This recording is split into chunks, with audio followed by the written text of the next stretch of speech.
halftime, the halftime report. Joined with Gary Groob, a gentleman who is deep into lacrosse, not only here in the National Lacrosse League, but lacrosse worldwide, and a gentleman that runs String Punk Entertainment, co-host of the NLL Talk and All Lacrosse Live. Gary, had you on last year. Great to have you there here this year in Oshawa, and so far, pretty good game. Your thoughts? It's been a strange game, you know. It's funny because Oshawa was doing everything they had to do, reading the blueprint.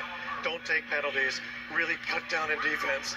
And then with 10 minutes left in the second, they threw that out the window, started taking penalties, and Buffalo took full advantage of everything they're given. Desperation play by Oshawa. You've followed this club so far this year. What have you seen, and why have they played so inconsistent? Injuries are a big thing. They don't have Joe Nardella as their face-off guy, also as a really good Fogo and a good scorer. They don't have Captain Colton Watkinson through most of this year as well. Two very big pieces in transition for them. And they really haven't been able to click. It's either offense works or defense works. It's never been the whole enchilada, so to speak. Gary Groob joining us at halftime here at the Tribute Community Center in Oshawa, Ontario. FireWolves doing a great job with a 7-4 lead over the Bandits. FireWolves end their season tonight. Bandits are looking for a win, a must-win situation for Buffalo in order to get a home field advantage. Now, Gary, just from the top of our heads, the playoff situation looks as right now with San Diego in, Vegas is out.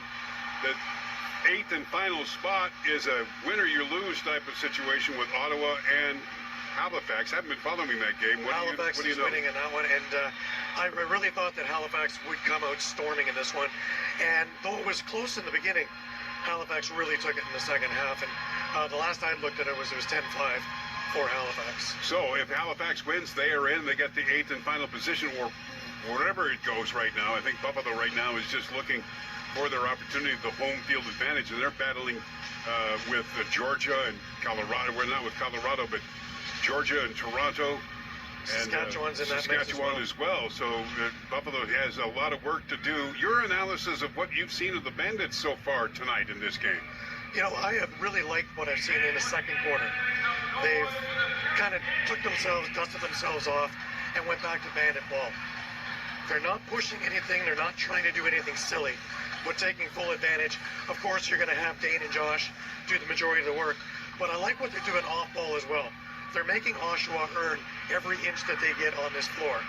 And come third and fourth quarter, when they start getting a little bit more gassed, watching Buffalo and knowing the standards that are set by John Tavares, I got a feeling that we're in for a really good fourth quarter. Gary Groob joins us here at halftime with a halftime report. A gentleman who runs Steampunk Entertainment, the co-host of NLL Lacrosse Talk and All Lacrosse Live. That gives us an opening now of your review of so far of the NLL this year. This has been a really crazy year. Again, ever since they got rid of conferences, it's been just absolute parity all over the place. Anybody can win on any single night. Take a look, we're in the last week of the season. Nothing is settled yet. Right. Buffalo can finish first, Buffalo can finish third, Toronto can finish fourth, Toronto can finish sixth. That all depends on how these games go. Right. It amazes me that the schedule makers have it down pat and we're going to be sitting on the edge of our seats until midnight tonight.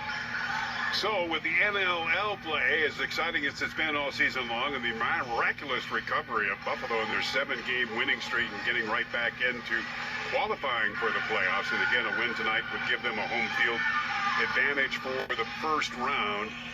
Out of the ordinary, though, for the Bandits to claim number 1 overall, though there's a small percentage, but there's an option now for the Bandits to do that, and they're going to need a little help with a couple of victories here and a couple of losses there, right, in order for the Bandits to take first seed overall. But is it really that worth it, and just for the fact of just getting Buffalo into the playoffs? I'll tell you what, in a one-and-done situation, which is the first round, I'll take Buffalo over anybody. I'll put Matt Vince against anybody in that league. I'll put this Bandits team with their echelon of 3 championships, knowing how to win, knowing when it counts, knowing what to do against anybody in the league. It'll be coming up next week sometime, depending on what location it might be. Stay tuned for the end of the game for sure. The game continues in your mind, Gary, with a big trip coming up globally as you're heading out tomorrow to Prague. And again, your relationship with the world of lacrosse, it continues. And what's going on in Prague? The Ales Hrebesky Tournament, the 31st year of it is going on, and it is a who's who of lacrosse, of former NLL players, some current NLL players who didn't make the playoffs, a lot of WLA and MSL stars as well are going out there, as well as a lot of teams from Europe. And the thing that really blows my mind is over the last number of years that I've been going, to watch European lacrosse up its game every single year to the point where we're looking like hockey.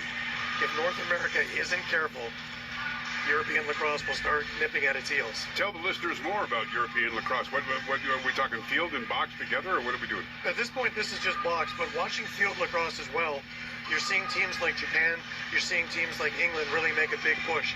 Come sixes, when we're doing that in the Olympics in a couple of years, I really think Japan has a real opportunity to make a name for themselves. Mostly homegrown, but a lot of speed, and they pay a lot of attention to the technical aspects of the game. What will this tournament consist of, Gary, starting in Prague? There's 24 teams. From basically a lot of them are North American, but scattered around through. We've had teams from Korea, we've had teams from Hong Kong in there as well.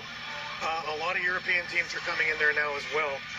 You can see the difference in the styles and the difference in the play, but they're starting to get North American coaches, and they're starting to gain the North American game. And it's really, again, when you watch the Raditon team, which is the Czech national team, they are a team to really behold and really watch.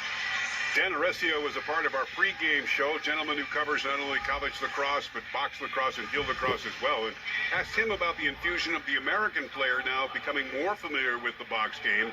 And you, from your coverage, not only of the NLL, but the Arena League, as well as some of the other box leagues that are going on, what about the prospects coming back into the game and certainly making to the level of the NLL? I think there's a number of them. U.S. Boxla has done a fantastic job of really getting the program moving and getting them up to that echelon. A good example is probably the number one pick in this draft coming up will be Joey Spallina, who is just an absolute juggernaut. Him, and then we got a Canadian, Finn Thompson. I don't think anybody's going to lose out if it's 1-2 or 2-1. But Spallina is the perfect example of the U.S. Boxla program in full swing, and there's a lot of players coming up. It's not a fluke anymore when you see guys like Joe Reseteris and Blaze Reardon and guys. Right. Now it's more of a level playing field, and you're going to start seeing, just like field has become a level playing field with a lot of Canadians going to NCAA schools, is you're going to see a lot of Americans come up and play box and make it professionally. Now let's put your crystal ball together for the second half of play. What do the Bandits need to do in order to get right back into this game and capture a victory over the FireWolves, who I think are playing exceptionally well tonight? I agree with you. They're playing exceptionally well, but I always give John Tavares the benefit of the doubt with adjustments. And with a few adjustments here and there, staying the course, don't do anything stupid, don't get into these extra added melees and take dumb penalties. Let Oshawa take the penalties, capitalize on the power play, and you will get to them. Eventually, they're running around with a lot of energy right now. Come the end of the third and the beginning of the fourth, you're going to start seeing them slow down a bit. That's when Bandit ball takes over. And I expect to see another run like I saw at the end of this half. Gary Groob, thanks for joining us at halftime. It is my pleasure as and always. Safe travels to you over to Europe and the big tournament that's happening. Thank you so much, John, as always. Appreciate it very much. Our continuation of Bandit coverage tonight from Oshawa continues on 1520 The Bet and Odyssey.com.